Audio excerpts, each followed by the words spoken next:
لا،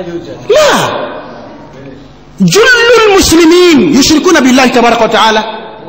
أنا كنت أتكلم مع شخص، أنا كنت أقول ما شاء الله باكستان مسلم، يقول المسلمون في باكستان في 100 3 فقط، 97 كلهم مشركون كفار هؤلاء، مع أنهم يحملون أسماء الإسلام،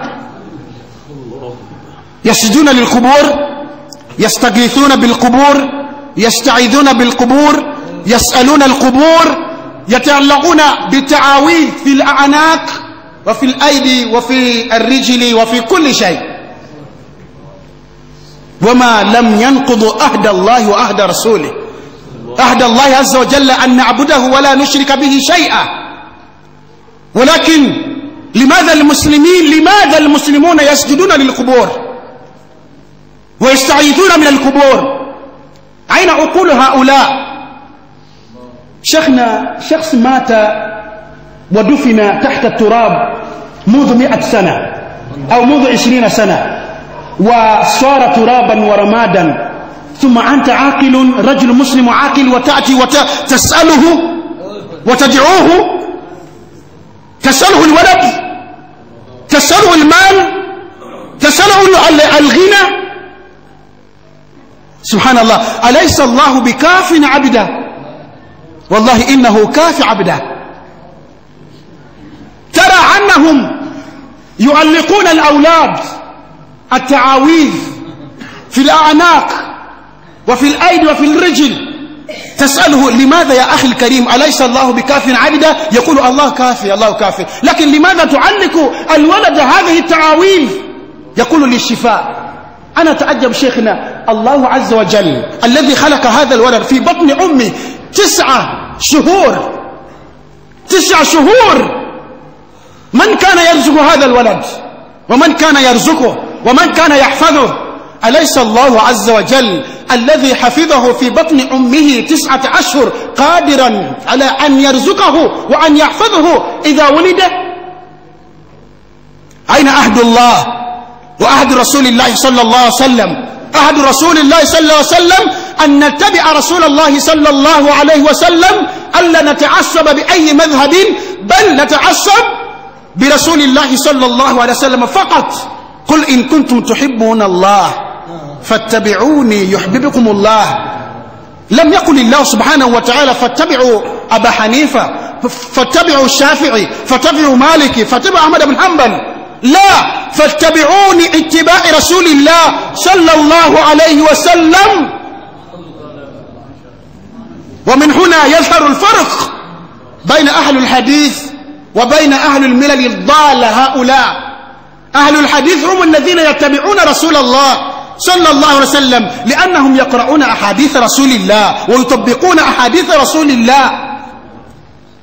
أما هؤلاء يأخذون بآراء الرجال، فالحمد لله الذي جعلنا من أهل الحديث. لكن وما لم ينقض عهد الله وعهد رسوله إلا سلط الله عليهم عدوا من غيرهم ليأخذوا بعض ما كان في أيديهم. من أين يأتي أمريكا وبريطانيا ليضرب المسلمين ويأخذ أموال المسلمين ويأخذ عزة الإسلام من بعيد؟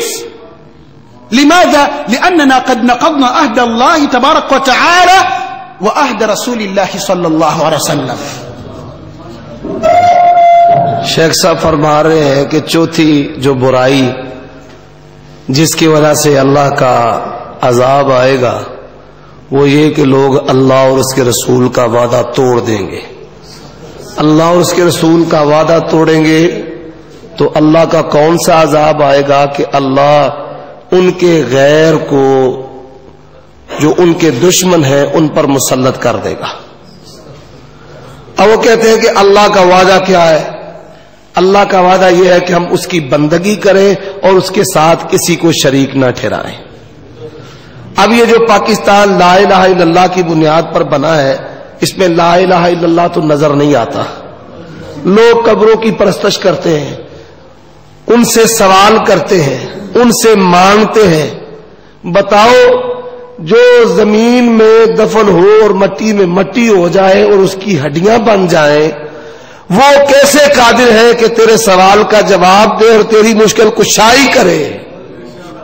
तूने उनसे मांग कर سوال کر کے اللہ کا وعدہ توڑ دیا ہے، پھر لوگ یہاں پر گلوں میں تعویذ ڈالتے ہیں اور سمجھتے ہیں کہ یہ مشکل کشائی کرنے والی چیز ہے۔ بتاؤ، جب بچہ ماں کے پیٹ میں 9 ماہ رہا، اس کی وہاں پر ساری ضرورتیں پوری کرنے والا اور دیکھ بھال کرنے والا کون ہے؟ اللہ۔ تو جب باہر نکل آئے تو پھر اللہ قادر نہیں رہا؟ ماں کے پیٹ میں بھی وہ قادر تھا، ماں کے پیٹ سے جب باہر آیا پھر بھی وہی قادر ہے۔ دوسری بات کہتے ہیں کہ لوگ رسول اللہ صلی اللہ علیہ وآلہ وسلم کے جو وعدے کو توڑتے ہیں، اس کا کیا مطلب ہے؟ اللہ تبارک و تعالی نے کہا قل ان کنتم تحبون اللہ فاتبعونی یحببکم اللہ۔ اللہ سے محبت کا دعویٰ ہے تو رسول اللہ کی اتباع کرو۔ یہ نہیں کہا ابو حنیفہ کی اتباع کرو، شافعی کی اتباع کرو، مالک کی اتباع کرو، احمد ابن حنبل کی اتباع کرو، بلکہ اللہ نے رسول کی اتباع کرنے کا حکم دیا ہے۔ اور ہم میں ان میں فرق یہی ہے کہ ہم رسول کی اتباع کی بات کرتے ہیں، یہ آراء و رجال لوگوں کی جو رائے ہے اس کو دین سمجھتے ہیں۔ تو اس اللہ تبارک و تعالی کی تعریف کہ جس نے ہمیں اہل حدیث بنایا ہے، توحید کی بھی سمجھ دی ہے اور سنت پر بھی عمل دیا ہے۔ اور آگے مزید انہوں نے اس حدیث کو واضح کر کے بیان کیا کہ نبی صلی اللہ علیہ وسلم نے یہ جو فرمایا کہ تمہارے غیر دشمن کو تم پر مسلط کر دے گا، جو تم پر جور و ظلم ستم کرے گا، مال بھی لے گا۔ اب دیکھیں کہ امریکہ وہ ہماری جانیں بھی لے رہا ہے، ہمارا مال بھی لے رہا ہے۔ مسلمان باوجود کثرت میں ہونے کے وہ مسلمانوں پر جور و ظلم کر رہے ہیں، مسلمانوں کو قتل بھی کر رہے ہیں اور ان کے مال بھی لوٹ رہے ہیں۔ امریکہ ہے، برطانیہ ہے۔ تو یہ وہ چوتھی بری خصلت رسول اللہ صلی اللہ علیہ وسلم نے فرمایا کہ لوگ اللہ اور اس کے رسول کے وعدے کو توڑ دیں گے تو اللہ ان پر بیگانہ دشمن ہے، جو کافر اور مشرک ہے، وہ ان پر مسلط کر دے گا، جو ان سے ان کی جانیں بھی لے گا اور مال بھی لے گا۔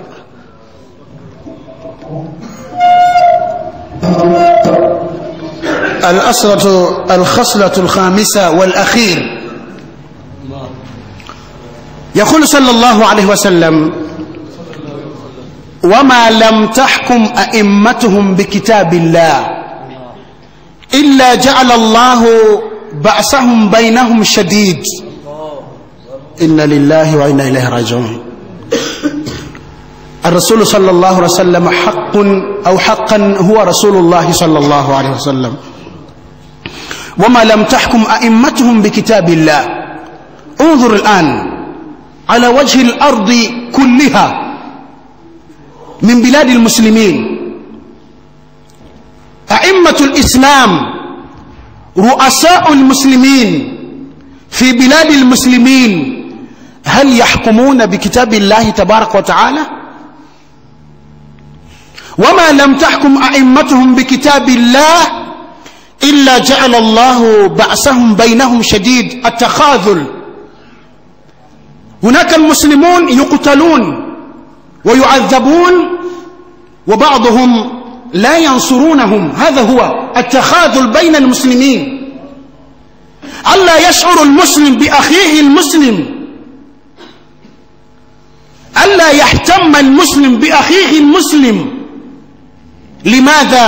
لأن أئمة الإسلام لا يحكمون بكتاب الله تبارك وتعالى. وما لم تحكم أئمتهم بكتاب الله إلا جعل الله بعثهم بينهم شديد.